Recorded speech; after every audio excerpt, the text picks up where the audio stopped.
મંદિર છે ને એ નોરવેલ નું ઝાડવું છે. આમ તો વેલ થાય, ગિરનાર તારણ બધાને ખબર હોય નોરવેલ, કદાચ ત્યાં સિટીમાંથી આવ્યા ન ખબર હોય, વેલ થાય. નાગ અને નોળિયો બે બાંધતા હોય, નાગ અને નોળિયો બાંધતા હોય ને બાંધતા બાંધતા નોળિયાને કાળોતરાની ઝેરની ઝાપટું લાગે, એ મરે નહીં. એના શરીરની રચના એવી છે કે નાગના ઝેરથી મરે નહીં.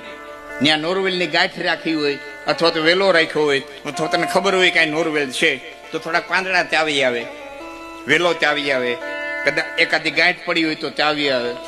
એ નોળિયો એ ગાંઠ ચાવી આવે, વેલા ચાવી આવે એટલે કાળોતરાનું તમામ ઝેર ઉતરી જાય ને પાછો એ કાળોતરાને યારે બાંધવા માટે થઈ અને તાજો માજો થઈ જાય. એમ વરહે 6 મહિને, મહિને, 2 મહિને, અઠવાડિયે આ નોરવેલના ઝાડવા છે અહીંયા આવીને બે ખાહ લઈ જાય ને એટલે સંસારની ઝેરની ઝાપટું જે લાગ્યું હોય, આદિ વ્યાધિ ઉપાધિના જે ઝેર છીડ્યા હોય, ઈર્ષાના ઝેર છીડ્યા હોય, આ બધા ઝેર ઉતરી જાય ને પાછા તાજા માજા થઈને સંસારમાં બાંધવા માંડી, મરીએ નહીં. આ સંસારની અરે સતત લડવાનું છે ને.